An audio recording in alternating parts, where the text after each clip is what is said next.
جو لوگ اللہ پر ایمان لائیں، کہیں کہ ہمارا رب اللہ ہے، پھر اس پر جم جائیں، ان پر فرشتوں کا نزول ہوتا ہے، نہ کوئی غم کرو نہ خوف، خوشیاں مناؤ جنت کی جس کا تم سے وعدہ کیا گیا تھا۔ اللہ کی ربوبیت پر اطمینان جب انسان کو ہو جاتا، میرا رب اللہ ہے، ربی اللہ، انسان کے لیے نہ کوئی کھٹکا، نہ کوئی خطرہ، نہ کوئی خوف، نہ کوئی حزن۔ جو کچھ ہو رہا ہے کس کے اذن سے ہو رہا ہے؟ اللہ کے اذن سے۔ اللہ کے اذن کے بغیر پتہ تک نہیں ہلتا۔ یہ کوئی اندھا بہرا مادہ نہیں ہے جس سے مجھے کوئی خوف ہو۔ اندھا بھینسا چلا آ رہا ہو اس سے تو ڈرنے کا ہر انسان کو ڈرنا چاہیے، نہ معلوم کس کو ٹکر مار دے، لیکن نہیں، اس کائنات کو چلانے والا ایک سمیع و بصیر خدا ہے، وہ جو میرا دوست ہے، میرا ولی ہے۔ اللہ ولی الذین آمنوا یخرجہم من الظلمات الی النور۔ اللہ اہل ایمان کا ولی ہے، ساتھی ہے، پشت پناہ ہے، مددگار ہے، حمایتی ہے۔ بتائیے جسے یقین ہو جائے کہ اللہ میرا مددگار، اللہ میرا محافظ، اللہ میرا پشت پناہ، اللہ میرا حمایتی، اس کے لیے کوئی خوف ہوگا؟ اس سے کوئی ڈر ہوگا؟ میں مثال دیا کرتا ہوں ایک بہت سادہ، پنجاب کے دیہات کی۔ تو بڑا چودھری ہے اور کوئی غریب کسان ہے۔ اس غریب کسان کے جانوروں کو ہر وقت اندیشہ ہوگا چوری کا، کوئی میری بھینس کھول کر نہ لے جائے، کوئی میرا بیل کھول کر نہ لے جائے۔ لیکن جس کے بارے میں یہ سب کو معلوم ہو کہ وہ جو بڑا چودھری ہے وہ اس کا دوست ہے، اس کی بچیا کو کوئی خوف ہوگا؟ اس کی بھینس پر کوئی ہاتھ ڈالے گا؟ اسے کوئی اندیشہ ہوگا؟ نہیں۔ کیوں؟ کہ وہ بڑا چودھری، بڑا اس کا یہاں کا سردار، جاگیردار، سب کو معلوم ہے وہ میرا دوست ہے، کوئی میرے خلاف اقدام نہیں کر سکتا۔ اس دنیا میں یہ چھوٹی سی بات اگر آپ کے دلی اطمینان اور سکون کا باعث بن سکتی ہے تو ذرا تصور کیجئے۔ میں لفظ تصور استعمال کروں گا صرف اس لیے کہ اس کا ہم جس کو کہتے ہیں ادراک اور شعور کر نہیں سکتے، اگر کے ساتھ کر سکتے۔ اگر یقین ہو کہ اللہ میرا مددگار اور یقین ہو کہ اللہ ہر آن میرے ساتھ ہے، پھر کوئی خوف، کس کا خوف؟ کوئی شے اللہ سے بالا تر ہے؟ کوئی قوت اس سے زیادہ طاقتور ہے؟ کوئی اس کے ارادے کو بدلنے والا ہے؟ کوئی اس کی مشیت کے آڑے آنے والا ہے؟ یہی بات ہے جو حضور نے فرمائی، یہ ایمان کا حاصل ہے لب لباب، کہ دیکھو اچھی طرح اس بات کو ذہن نشین کر لو، اگر تمام انسان مل کر تمہیں کوئی نقصان پہنچانا چاہے نہیں پہنچا سکتے، مگر جو کچھ اللہ نے لکھ دیا ہو، اور تمام انسان مل کر تمہیں کوئی نفع پہنچانا چاہیں نہیں پہنچا سکتے، مگر وہ شے جو اللہ نے طے کر دی ہو۔ آپ پھر میں کہوں گا ذرا طاری کیجئے، اسے فرض کیجئے، اسے سوچئے، اگر اس حدیث پر ہمارا دل ٹھکا ہوا ہو تو کسی سے ڈر ہوگا؟ یہ مجھے نقصان نہ پہنچا دے، یہ میری رپورٹ خراب نہ کر دے، یہ میری انکریمنٹ نہ رکوا دے، یہ میرا یہ نہ بگاڑ دے، یہ میرا یہ نقصان نہ پہنچا دے۔ اس کا ڈر، اس کا ڈر، اس کا خوف، اس کی خوشامد، اس کے لیے جا کر طرح طرح سے اپنی عزت نفس کو ذلیل کروانا اس کے سامنے، یہ سب کچھ کیوں کرتا ہے انسان؟ جب سمجھتا ہے کہ اس کے ہاتھ میں میرا کوئی نفع ہے، اس کے ہاتھ میں میرے لیے کوئی ضرر ہے، یہ مجھے کوئی گزن پہنچا سکتا ہے، یہ مجھے کوئی نقصان پہنچا سکتا ہے، یہ میرا کوئی کام بنا سکتا ہے، یہ میری کوئی ضرورت پوری کر سکتا ہے، اسی کا نام شرک ہے۔ جہاں آپ نے یہ سمجھا کہ غیر اللہ کے اندر کوئی طاقت موجود ہے، وہی شرک ہے۔ بتوں سے تجھ کو امید ہے، خدا سے نومیدی، مجھے بتا تو صحیح اور کافری کیا ہے؟ شرک تو یہ ہے۔ جس پر بھی تمہیں یہ خیال ہے، کلمہ ہے یہ کلمہ سوم، لا حول ولا قوت الا باللہ، ذرا اس پر دل کو کبھی اگر آپ تصور کریں، پھر فرض کریں، دل ٹھک جائے اس پر، کوئی طاقت نہیں۔ یہی بات تھی جو شیخ عبد القادر جیلانی رحمۃ اللہ علیہ نے اپنی وصیت میں اپنے بچے سے کہی. 11ویں دینے والے ہیں، لیکن حضرت شیخ عبد القادر جیلانی کی وصیت اور تعلیمات کو کتنے لوگ ہیں کہ جانتے ہو؟ یہ جن مقامات تک پہنچے ہیں وہ کس چیز کی بدولت پہنچے؟ انہوں نے جو پیغام دیا وہ کیا تھا؟ اے میرے بچے، جس طریقے سے قرآن مجید میں حضرت لقمان کی نصیحتیں جو ہے نقل کر دی گئی ہیں، میں یہ عرض کروں گا بالفرض اگر قرآن حضرت عبد القادر جیلانی کے بعد نازل ہوا ہوتا تو شیخ عبد القادر کی یہ نصیحتیں بھی قرآن میں درج ہوتی. اتنی اونچی نصیحتیں ہیں. اے میرے بچے، اس حقیقت کو ذہن نشین کر لے، لا فاعل فی الحقیقت ولا مؤثر الا اللہ. اس کائنات میں نہ کوئی فاعل حقیقی ہے نہ مؤثر حقیقی ہے سوائے اللہ کے. کسی شے میں کوئی تاثیر نہیں اگر اللہ نہ چاہے. آگ جلا نہیں سکتی اگر اللہ نہ چاہے. پانی ڈبو نہیں سکتا اگر اللہ نہ چاہے. زہر ہلاک نہیں کر سکتا اگر اللہ نہ چاہے. کوئی چیز فائدہ نہیں پہنچا سکتی اگر اللہ نہ چاہے. تو در در پہ کیوں سر جھکاتے ہو؟ در در پر کیوں جبیں سائی کرتے ہو؟ سب کے سامنے کیوں ہاتھ پھیلاتے ہو؟ ایک اللہ سے مانگو، ایک اللہ کے سامنے زبین پر اپنی جبین رکھو. لا فاعل فی الحقیقت ولا مؤثر الا اللہ. نظر آتا ہے ہمیں کہ پانی پیاس بجھا دیتا ہے. پیاس بجھانے کی صلاحیت پانی میں نہیں ہے، اللہ کے اذن سے. کھانا بھوک مٹا دیتا ہے. بھوک مٹانے کی صلاحیت کھانے میں نہیں ہے، اذن رب میں ہے. دیکھیے یہی یقین تھا. حضرت موسیٰ علیہ السلام کا واقعہ یاد کیجئے. سامنے سمندر آ گیا ہے، قوم دیکھتی ہے پیچھے کہ گرد و غبار کا طوفان ہے. معلوم ہوا کہ فرعون اپنے لشکر سمیت آ گیا ہے.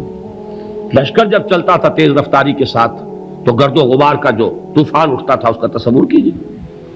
اور لمحہ بلمحہ وہ قریب آ رہا ہے. پوری قوم نے کیا کہا؟ اے موسیٰ انا لمدرکون، اے موسیٰ ہم تو پکڑے گئے. قرآن مجید نے تو یہاں وہ باتیں نہیں لکھی ہیں، لیکن تورات میں یہ درج ہے کہ بنی اسرائیل جھگڑنے لگے، دست و گریبان ہو گئے موسیٰ کے ساتھ. موسیٰ ہمیں یہاں مروایا لا کر، اس سے تو ہم ہی بہتر تھے. وہاں کھانے کو ملتا تھا، زندگی تو تھی، بیگار ہم کر رہے تھے، موت تو نہیں تھی. اب جو کچھ ہوگا اس کا تصور کرو، جس طریقے سے ہمارے ٹکڑے اڑائے جائیں گے. تو لڑ رہے ہیں حضرت موسیٰ علیہ السلام سے. یہ تورات کی تفصیل ہے.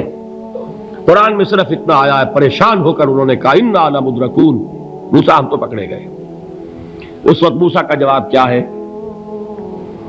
کلا ان معی ربی سیہدین. نہیں، میرے ساتھ میرا رب ہے، وہ راستہ دے گا.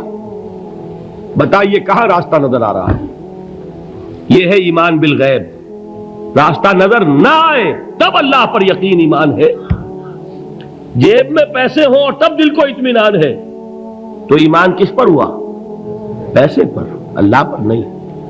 جب وسائل و ذرائع نہ ہو اور پھر یقین ہو کہ اللہ مسبب الاسباب ہے، وہ اسباب کا پابند نہیں ہے، وہ اسباب کا محتاج نہیں ہے، اسباب اس کے محتاج ہے. اگر یہ یقین ہے تو اللہ پر ایمان ہے. یہ نہیں ہے تو تمہارا ایمان اسباب پر ہے، وسائل پر ہے، ذرائع پر ہے، مادیات پر ہے، اللہ پر نہیں. اس وقت کہاں راستہ تھا؟ کوئی راستہ تھا؟ سمندر ہے اور ادھر سے لشکر آ گیا ہے. کلا ان معی ربی سیہدین. اب دیکھیے ایمان کہہ دینا آسان ہے، ہوا معکم اینما کنتم، جہاں کہیں بھی تم ہوتے ہو اللہ تمہارے ساتھ ہوتا ہے. لیکن اس کا یقین قائم ہو جائے تو زمین و آسمان کا فرق واقع ہو جائے. یہی بات ہوئی حضور کے ساتھ. غار ہے، چھپے ہوئے ہیں محمد الرسول اللہ اور آپ کے وہ یار غار ابو بکر صدیق رضی اللہ تعالی عنہ. اقبال نے حضرت ابو بکر کی شان میں چند اشعار کہے صرف، لیکن واقعہ یہ ہے کہ بھاری بھاری نظموں پر اور قصیدوں پر بھاری ہے. طویل ترین نظمیں اور قصیدے ہوں ان پر بھاری ہے. ہمت ابو بکر کی ہمت جو ہے کشت ملت را چو ابر، جیسے بارش سے کھیتی اپجتی ہے، ابو بکر کی ہمت اور عزیمت اس امت کو اسی طرح سینچنے والی ہے۔ ثانیے اسلام و غار و بدر و قبر، وہ دوسرے تھے اسلام میں، دوسرے پہلے کون تھے؟ انا اول المومنین، حضور فرماتے ہیں سب سے پہلا ایمان لانے والا میں، دوسرے ابو بکر۔ ویسے ہمارے ہاں یہ چلتا ہے اختلاف، حضرت علی پہلے ہیں کہ حضرت ابو بکر پہلے ہیں، لیکن اس میں بڑی خوبصورت تطبیق قائم کی ہے علماء نے، اور بہت صحیح ہے۔ چار کے بارے میں فیصلہ ہی مت کرو کہ کون پہلے ہے، ان کی ایک عجیب تقسیم کر دی ہے۔ آزاد مردوں میں، بالغ مردوں میں سب سے پہلے ابو بکر، بچوں میں سب سے پہلے علی، خواتین میں سب سے پہلے خدیجہ، اور غلاموں میں سب سے پہلے زید ابن حارثہ۔ بڑی پیاری تقسیم ہے، یہ چاروں ہی پہلے ہیں، ہر ایک کے لیے اولیت ہے۔ اور واقعہ یہ ہے کہ اگر زمانی اعتبار سے تعین ہوگا تو پہلے خدیجۃ الکبریٰ آئیں گی رضی اللہ تعالی عنہ، کسی اور سے بات کرنے کی نوبت بعد میں آ سکتی ہے، پہلے تو اہلیہ محترمہ سے بات ہوئی، آتے ہی پہلی وحی ہوئی ہے، ابھی تبلیغ کا حکم نہیں تھا، کس کو بتایا واقعہ؟ ابھی اپنی نبوت کی تبلیغ کا تو حکم ہی نہیں آیا، واقعہ کس کا ہے؟ وہ خدیجہ کا ہے۔ جب کہا ہے کہ خشیت علی نفسی، مجھے اپنی جان کا اندیشہ ہے، تو کیا جواب دیا خدیجہ نے رضی اللہ تعالی عنہا؟ وہ صدیقۃ الکبریٰ ہے، صدیقات جو ہے خواتین ان میں چوٹی پر خدیجۃ الکبریٰ ہے رضی اللہ تعالی عنہا، اور صدیق جو مرد ہیں ان میں صدیق اکبر ہے ابو بکر صدیق رضی اللہ تعالی عنہ، لیکن صدیقات میں چوٹی پر۔ جب حضور نے فرمایا خشیت علی نفسی، کیا فرمایا، کیا عرض کیا، کیسے تسلی دی؟ نہیں نہیں، اللہ آپ کو ضائع نہیں کرے گا، آپ غریبوں کے ہمدرد ہیں، آپ مساکین کے تکالیف رفع کرنے والے ہیں، آپ بیواؤں کی سرپرستی کرتے ہیں، آپ مسافروں کی خدمت کرتے ہیں، اللہ آپ کو ضائع نہیں کرے گا۔ یہ یقین ہے اس خاتون کے اندر۔ خیر وہ ایک علیحدہ بات ہو جائے گی۔ میرے دل پر حضرت خدیجہ رضی اللہ تعالیٰ عنہ کی شخصیت کا بڑا گہرا نقش ہے، جو وہ کوئی اور ہی وقت اور موقع ہوا تو بیان ہوگا۔ بہرحال اقبال نے ایک مصرے میں جو چار اولیتیں جمع کر دی ہیں، ہمتیں او کشت امت را چو ابر، ثانی اسلام و غار و بدر و قبر۔ اسلام میں حضور کے بعد پہلے کون؟ ابو بکر۔ غار میں حضور کے ساتھ کون؟ ابو بکر۔ بدر کی رات اللہ کا رسول سر بسجود، وہ جھاڑ، وہ گھاس پھوس کی جو جھوپڑی بنائی گئی تھی، اور وہاں تلوار ننگی لے کر پہرا دینے والا کون؟ ابو بکر۔ اور اس حجرہ عائشہ میں محمد کے بعد سب سے پہلے دفن ہونے والا کون؟ ابو بکر رضی اللہ تعالی عنہ وصلی اللہ علیہ وسلم۔ وہ جو معاملہ میں سنا رہا تھا غار ثور کا، حضرت ابو بکر بھی حضور کے خیال سے لرز گئے ہیں۔ آپ کو یاد ہوگا کہ جا کر پہلے تمام جتنے سوراخ تھے انہیں بند کیا ہے، ایک سوراخ رہ گیا تھا جس کو بند کرنے کے لیے کوئی کپڑا نہیں تھا، وہاں اپنی ایڑی رکھی ہے، تب کہا ہے حضور سے تشریف لائیے، اور اپنے زانو پر حضور کو لٹایا ہے، اور وہاں کسی موذی جانور نے کاٹا ہے، حضور کی آنکھ لگ گئی تھی، اس وقت اس بل کے اندر جو بھی بچھو ہے کیا ہے واللہ عالم، اس نے کاٹا ہے، اس کی تکلیف کی وجہ سے ابو بکر کی آنکھوں سے آنسو ٹپک گئے، حضور کے چہرے مبارک پر پڑے ہیں، تو حضور جاگے ہیں، معاملہ کیا ہے؟ ایڑی نہیں ہٹائی وہاں سے، مبادا وہ جانور وہاں سے نکل کر محمد الرسول اللہ کو کوئی گزن پہنچا دے، ابو بکر کی ایڑی ہے، جس طرح چاہے کھا لے، ختم کر دے، جان نکل جائے تب کوئی آنچ آئے، محمد پر تو آئے، لیکن جیتے جی نہیں۔ وہ ہے ابو بکر حضور کے خیال سے۔ اس وقت حضور نے پھر اپنا لعاب دہن لگایا ہے، اور اس سے پھر آپ کی تکلیف ختم ہوئی۔ جیسے خیبر میں حضرت علی کی آنکھ دکھ رہی تھی، اس کو جو شفا حاصل ہوئی ہے وہ بھی حضور کے لعاب دہن سے ہوئی۔